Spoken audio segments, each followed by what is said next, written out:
Le soleil écrase la terre rouge de Tara. L'air est lourd, presque immobile.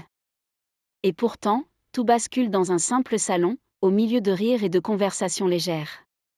Scarlett O'Hara apprend, en quelques secondes, que l'homme qu'elle aime ne l'aimera jamais. Pire encore, il va épouser une autre. Une autre femme douce, calme, tout ce qu'elle n'est pas. Le monde vacille, mais personne ne le voit. Parce que dehors, une guerre bien plus terrible est en train de commencer.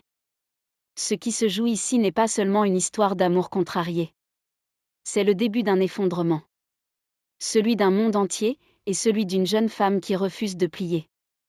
Bienvenue sur Plume Courte.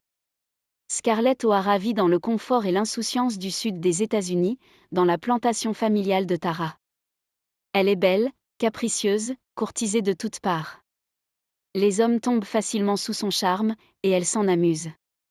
Mais son cœur, lui, est obstinément tourné vers un seul homme, Ashley Wilk. Un homme rêveur, attaché aux traditions, incapable de la comprendre vraiment. Lorsque Scarlett apprend qu'Ashley va épouser Melanie Hamilton, une jeune femme douce et profondément bienveillante, elle refuse d'accepter cette réalité. Dans un moment de désespoir, elle déclare son amour à Ashley. Mais il la repousse. Il lui explique qu'ils ne sont pas faits l'un pour l'autre. Elle ne veut pas entendre. Elle ne comprend pas. C'est alors qu'un homme, resté silencieux dans l'ombre, révèle sa présence. Rhett Butler. Cynique, lucide, presque insolent. Il a tout entendu. Et il voit en Scarlett quelque chose que les autres ne voient pas encore, une force brute, indomptable. Mais déjà, la guerre éclate. Les hommes partent, convaincus que le conflit sera court et glorieux. Scarlett, piquée dans son orgueil et son chagrin, prend une décision impulsive. Elle épouse Charles Hamilton, le frère de Melanie. Un mariage sans amour, presque un geste de défi. Mais très vite, Charles meurt à la guerre. Scarlett devient veuve, alors qu'elle n'a même pas encore vécu. Envoyée à Atlanta, elle retrouve Melanie, enceinte, et se retrouve plongée dans une ville transformée par la guerre. L'atmosphère change. Les illusions s'effritent. Les blessés affluent. Les vivres se raréfient. Scarlett, qui n'a jamais connu le manque, commence à comprendre que le monde qu'elle connaissait disparaît. Lorsqu'Atlanta est assiégée, la situation devient désespérée. Melanie accouche dans des conditions terribles, et Scarlett, terrifiée mais déterminée, reste à ses côtés. Avec l'aide de Rhett Butler, elle parvient à fuir la ville en flammes. Le trajet est dangereux, chaotique. Mais elle ne lâche pas. Elle ramène Melanie et son enfant jusqu'à Tara. Et là, tout a changé. La plantation est dévastée. Sa mère est morte. Son père est brisé. La richesse, le confort, tout a disparu. Il ne reste que la terre. Et la faim.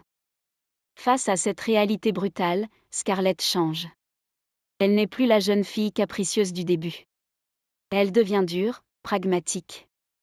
Elle jure qu'elle ne connaîtra plus jamais la faim. Jamais. Peu importe le prix. Pour sauver Tara, elle est prête à tout. Même à manipuler. Même à mentir. Elle tente de séduire Rhett pour obtenir de l'argent, mais échoue. Alors, elle épouse un autre homme, Frank Kennedy, simplement pour assurer sa survie et celle de sa famille. C'est un choix froid, calculé. Elle se lance dans les affaires, dans un monde dominé par les hommes. Elle construit une entreprise de bois, travaille sans relâche, affronte les critiques, les jugements. Scarlett devient une femme puissante, mais aussi de plus en plus isolée. Rhett Butler reste présent, toujours à la marge, toujours fascinant. Il admire sa force, son audace. Et malgré leur conflit, une relation intense se tisse entre eux. Une relation faite de désir, de provocation, de malentendus. Après la mort de Frank, Rhett demande Scarlett en mariage.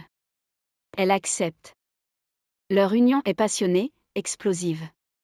Ils ont une fille, Bonnie. Pendant un temps, Scarlett semble toucher une forme de bonheur. Mais le passé ne disparaît pas. Scarlett reste obsédée par Ashley. Elle ne voit pas que ce qu'elle ressent n'est plus de l'amour, mais une illusion. Pendant ce temps, Melanie, toujours fidèle, toujours bienveillante, continue de croire en elle, même lorsque Scarlett ne le mérite pas. Les tensions s'accumulent. Rhett et Scarlett se blessent, se provoquent, se détruisent lentement. L'amour est là, mais il est mal compris, mal exprimé. Ils ne savent pas se parler autrement que par la confrontation. Puis vient le drame. Leur fille Bonnie meurt tragiquement. C'est un coup terrible. Un choc qui brise ce qu'il restait de leur équilibre. Rhett s'effondre. Scarlett aussi, mais à sa manière, plus froide, plus distante. Et lorsque Mélanie tombe gravement malade, Scarlett est appelée à son chevet. C'est là, dans ce moment suspendu, qu'elle comprend enfin. Mélanie n'a jamais été son ennemie. Elle était sa seule alliée, la seule à croire en elle sans condition. Quand Mélanie meurt, quelque chose se fissure définitivement en Scarlett. Elle réalise alors que son obsession pour Ashley n'était qu'un rêve. Une illusion qu'elle a poursuivie pour fuir la réalité. Et la vérité la frappe de plein fouet. L'homme qu'elle aime vraiment, c'est Rhett. Elle court le rejoindre, déterminée à tout réparer. À lui dire enfin ce qu'elle n'a jamais su exprimer. Mais cette fois, c'est lui qui n'y croit plus. Fatigué, vidé, il refuse de continuer. Il part. Scarlett reste seule.